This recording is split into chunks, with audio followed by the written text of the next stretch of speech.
Welcome to our first Shaw University Athletics press conference. This is something that we'll be doing every Wednesday at 12 noon. This is something that comes from the Office of Sports Information and Athletic Marketing. In the future, if you have any requests, just contact Ms. Jolisa Williams at the Sports Information Department here at Shaw University. It's open forum. Coach Jones is our head coach here at Shaw University. He's going to be taking questions, and he has two student athletes with him that he'll be introducing. And if you have any questions of the student athletes as well, they'll be more than happy to answer the questions. All right, so without further ado, I'm going to open up the floor to Coach Jones, let him introduce himself and introduce the players, and we'll open the floor for questions. Thank you. Thank you, Dan. Good afternoon. I'd like to introduce first my student athletes that are standing here beside me. Trevante Long, wide receiver here, and Devin Hunt, our linebacker, is a freshman. And I'm Coach Adrian Jones. Start off. I guess, Coach, Eric Curry, play-by-play for Shaw Sports Radio Network. Being there at Wingate, great start. The Bears was able to, tie the score up. But it appeared that, some of the youth, I guess the youth experience or lack thereof, started to permeate a little bit. Can you first talk about what I noticed, great defensive effort by the defensive team, but it appears to be that as the day went on and with the heat, the defense just got worn out. Can you talk a little bit about something that you have to look forward to, I guess, the positives and seeing that defensive effort first, and then I'll have a question about the offensive performance. Okay, well, pretty much, the start of the game, we started off with a fumble on a kickoff return, and that's some of the things that we got to eliminate. Mistakes. Yeah, we are young, but we gotta learn from those mistakes, and I think we learned from the mistakes from the first game, and we eliminated some of those mistakes. But with that being said, after that fumble, offense did come back on the field and drive down and answer, which was huge with young guys out there on the field. But as these guys get older, we got to get better each week, and that's the key right there. Just getting better and eliminating mistakes, because like you said, we're in the game. It's just certain. We got to learn how to handle adversity a little bit better, and that's my duties to make sure that we get that corrected. And when Kilo went out the game, it kind of changed. Number one, he's our emotional leader, and when he went out, you kind of could tell that things went down south. And like I told my guys, you can't go down south when one man leads the game. We got to be able to keep playing, and that's what we preach each and every week. Something good happen, keep playing. Something bad happen, keep playing. And we have not quite done that yet. We played 2 quarters, but it's 4 quarters in the game, and we got to absolutely play 4 quarters if we stand a chance of winning football games this year. And you mentioned special teams. There were several miscues, long snapping. I saw at least 2 times the ball going over the head of the punter. Field position was also the key because of Wingate's strong running game. Can you talk a little bit about that and how you hope to get that remedy for the next contest? We work on special teams every day, and when I first got this job, I said I wanted special teams to be the best in the conference, and we got to work hard. That those snaps over the head, we can't have that in the game. We just got to keep working on it and get better each and every day. We have a freshman punter. I think the first game, it was a little bit more of his fault, looking to see if anybody's coming to block, little freshman jitters. But he's coming along. He's getting better. We just, like you said, just got to make sure that the snaps are correct and that the process is right. And win the field position, we will be in the game. But that's a point of emphasis that we are really working on. Coach, you're Christopher Timmons with the Mass Media Department here at Shaw University. What is your one-year goal for the program? Well, our one-year goal is to win the championship. This is a brutal non-conference setup. I think we're learning from the non-conference football, but that's the goal. But if that doesn't happen, just get better each and every week. That's the key: getting better and learning from our mistakes that we make week in and week out, and not make those mistakes the next week. yeah, you want to win football games, but it's all about the process. I knew coming in that it was going to be a process, but I'm a guy that like to set goals high. You know, you set those goals high, and then you go with the punches after that. But our guys are still in good spirit. You know, Trevante texted me this weekend and said, "Coach, we still got your back," and that's the type of stuff you want to hear from your kids, making sure they still buy into the system. And once we learn how to win a game, I think it'll be a snowball effect. I think once we get that first win, I think those guys, you tend to put in a little bit more effort.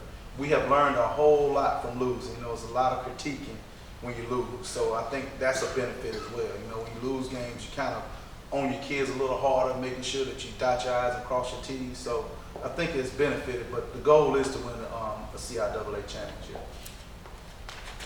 This question for Trevante.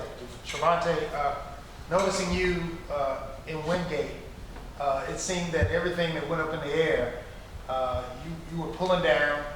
You were very aggressive in your performance. Can you talk a little bit about what you saw out there that gives you some positive vibes going into once we get into conference play? Because there seemed to be periods where the offense really was clicking and Abbott was finding it.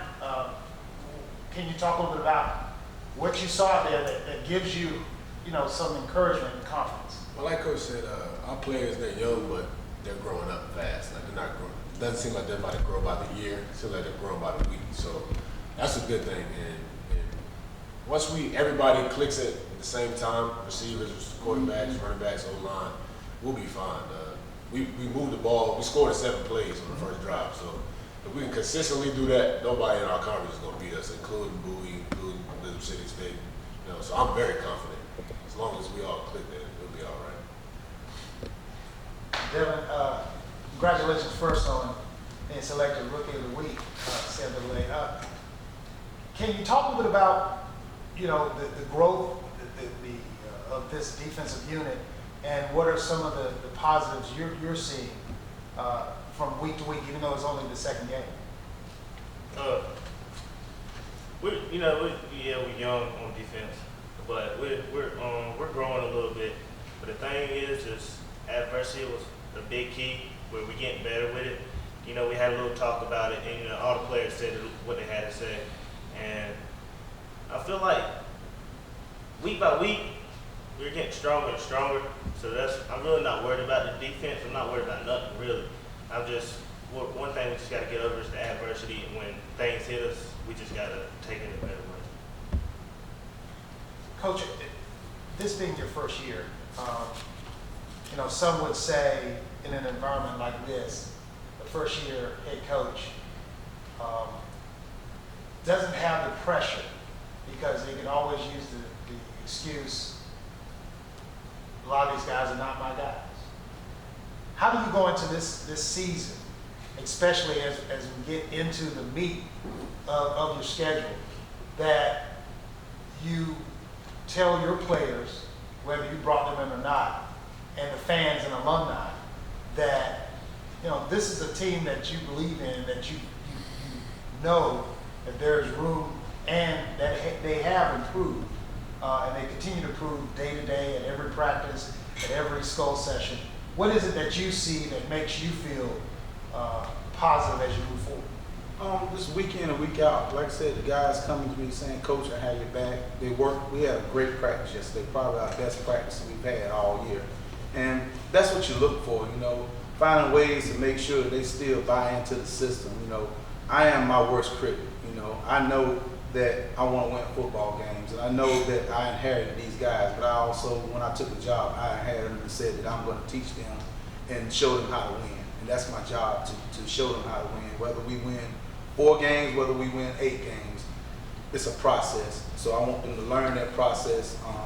Most of our guys are going to be back next year, and so that's a plus as well. But the key is getting better each and every week and handling adversity. That's our biggest problem right there, being able to handle adversity. When something bad happens, you still got to play the game, and these guys understand that I'm a stickler for that. But the biggest thing is we stand together as a family no matter what. the critics say, no matter what the outsiders say, we stay together as a family and we come together as one, we shouldn't have any problems. But like I said, it's totally a process, and I'm going full go with handling the process. Coach, based off your performance this weekend, how do you think you will compete in the conference? I'm just looking at film, I'm nosy. I look at all the CIAA teams, see how they're doing, and it's every team that we've played so far has probably played the CIAA team, but I think that we match up with our division. The first week, nobody in our division won a game. The second week, 2 guys won a game. But like I said, non-conference doesn't mean anything. We're trying to prepare and get ready for the conference because that's where it counts and that's where you get to the championship by winning a conference game. So just keeping these guys confident, keeping these guys straight and narrow what we're trying to do, and just continue to be the coach that I am. Stay on, don't loosen up at all. Holding them accountable for their mistakes. Yesterday we had 6 mental errors, so we ran for those 6 mental errors. So this type of stuff just to make them tune in and do what they're supposed to do. But I think we got a good group of guys, and as we keep going, they'll groom and they'll gel together. Coach, you come from You come from a winning pedigree. You guys Southern and North Carolina Central. How do you transfer your winning mentality over to your young team?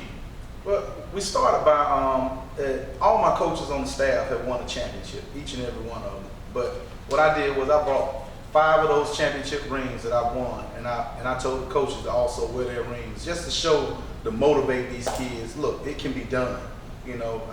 I've come from winning pedigree.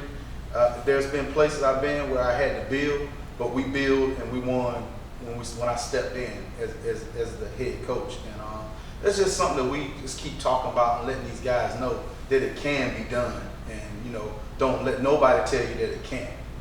Speak the positive, speak it into existence is what we talk about, and they do pretty much speak it into existence. And my winning attitude and my coach's winning attitude, we're gonna make sure we rub that off on our guys. Yes, sir. Hi, Coach. How you and young men. I didn't make the Wingate game, but I did make the Limestone game, and I was very encouraged with the play, offensively and defensively, especially defensively. I bought a program, which I always do, because I want to support the whole thing. And I went home and I just kind of looked at the classification of our team. And I said, okay, we got 70 players on that roster. 40 of them are freshmen. Yes. Now, some people might look at that as a disadvantage, but I think that's a plus because freshmen become sophomores and then juniors and seniors. So I'm very encouraged.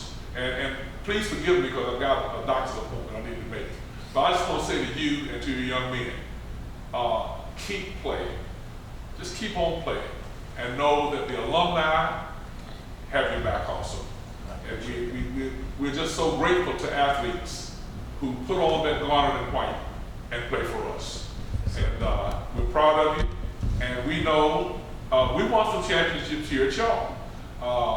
I have some good friends over at St. Aug, and they like to rub me a little bit. And so I just do this. And they said, what is that? I said, 5 CIAA championships. How many do the Falcons have? Keep on playing, be encouraged, and please forgive me, I gotta make another stop. But we'll be in the stand rooting for you. Appreciate it. Thanks a lot. Question for Trevante. How important is it for you to instill your leadership into the younger players, especially your quarterback? What do you say to him when you go to the sidelines with 3 and out, what have you, and it appears that he and maybe even Perry are not just having a good time, whether it's hitting a hole or getting that right pass after an interception. What do you try to say, you and the rest of the leadership on this squad to keep the motivation going? I try to tell every leader in every position is it's a leader, running back, quarterback, receiver. So with me, I got to keep Tim Abbott. Right. I got to keep him up, man, because in past experiences from last season, we would yell at the quarterback. Well, not like me, but as a team, we would yell at the quarterback, get on him. Same thing with the O-line. So And we had other receivers who would get on them about not throwing the ball. And then when it was their time called, they wouldn't make the play. So just learning from experience, you got to keep the quarterback up because he's the most important person on the field. He's really the leader. So, but me being older, I have to teach him to stay up because if you get down, we can't move the ball at all. Well, you just made a point that I need to follow up.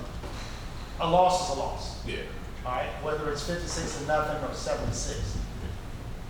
If you go back a year ago under a previous coaching staff, we're not here to finger point what have you.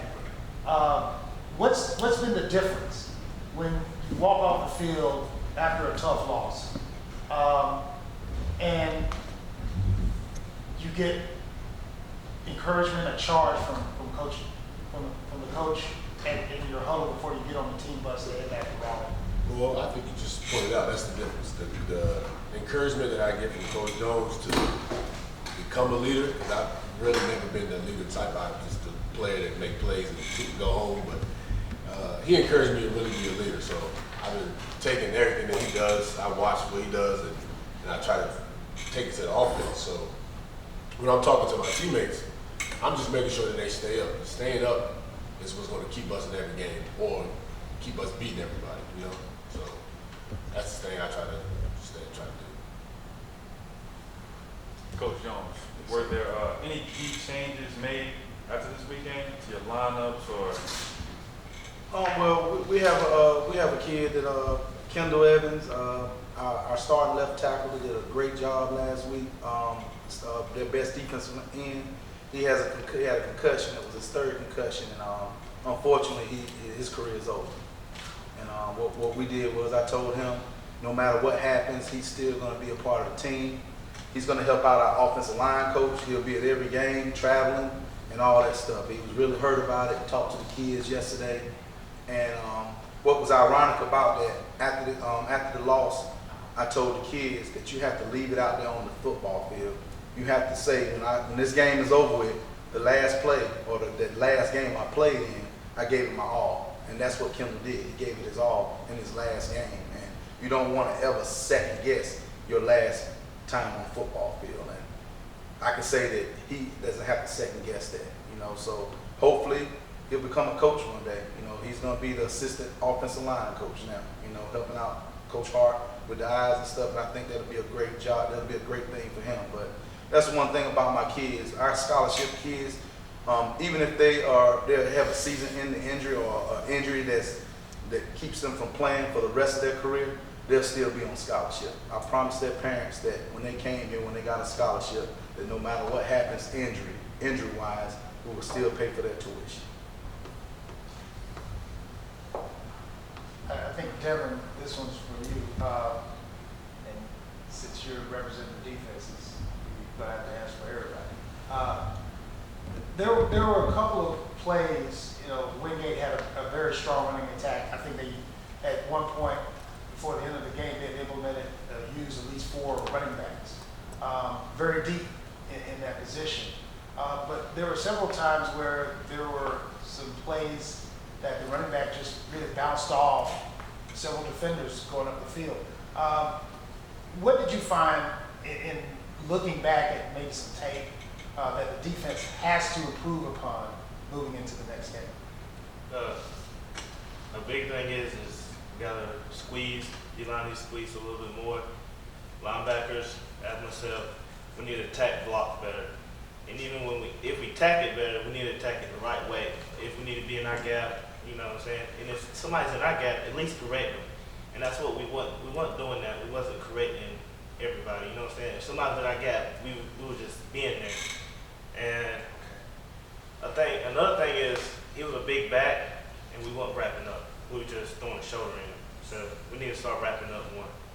So, Coach Jones, that one description right there, is that the sign of growth that you're happy to hear about, something that they notice on their own that they have to take care of? Oh, that definitely makes me smile. We had to talk about that just to hear him say that. That sounds like a coach. And what we did this week, as far as film-wise, we did a little different. We told the guys to go back home. You watch the film. We've already critiqued it as coaches. You go back, and now we're going to compare notes and see what you say your grade is, and you know, what did you do wrong? And a lot of the guys coming back, it was verbatim what the coaches were saying. So not only are we teaching them how to watch film, they're learning how to watch it themselves, and I think that's a plus, and that will help us out in the long run.